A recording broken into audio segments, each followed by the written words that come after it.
છોટા ઉદયપુર મિથીબોર પંચાયત ગામે આરસીસી રોડમાં બેદરકારી ટ્રેક્ટર કોઝવેમાં ફસાયું। વિગતે વાત કરીએ તો છોટાઉદેપુર જિલ્લાના મિથીબોર પંચાયત ગામના દૂન जिलो तालुको छोटाउदेपुर से ग्राम पंचायत हमारी मीठीबोर से मीठीबोर गामनु हमारे 10 गामड़ा से एमां धूण गाम से धूण गामनु पूंजार फळिया से त्यां एक कोजवे बनाववामां आवेलुं छे रपट नाळो।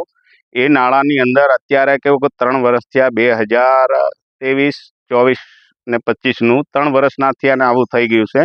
અમે હવે ડોળા ભરીને આવ્યા હતા તો આવું થયું તો કોઈ તંત્રો પણ ધ્યાન નથી લેતા, કોઈ સરપંચશ્રી ध्यान નથી લેતા, કોઈ અમારા તાલુકા સદસ્ય ध्यान નથી લેતા। જે આ કામ થયું છે તે બહુ ખરાબ કામ છે અને કોઈ કામે તો બાળ બચ્ચા બી બેઠેલા હતા। ડોળા ભાંગવા તો બચ્ચાને ડોળો ખાવાના, ચીકણ ખાવાની અમારા આદિવાસીની પરંપરા છે તો એ અંદર બેઠેલા હતા। પણ આ તો સારું થયું કે વચ્ચે ટાયર ફસાયું છે તો બચ્ચા એમ પાયે પડી ગયા નહીં તો પછી જો વધારે પેલી હોય ને પલટી ખાઈ જતું તો અહીંયા છોકરા મરી જ જાય ને। તંત્રોની બહુ બેદરકારી છે। આમને ભ્રષ્ટાચાર એટલે ભ્રષ્ટાચાર, ફૂલ ભ્રષ્ટાચાર કહેવાય।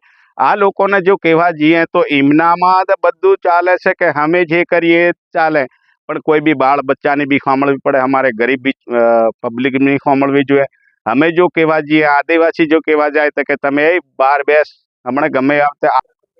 હું છોટાઉદેપુર તાલુકા જિલ્લાનો મીઠીબોર પંચાયતનો તાલુકા પંચાયત સદસ્ય છું। નાયિકા મંગળીબેન તેરસિંહ રેમલા।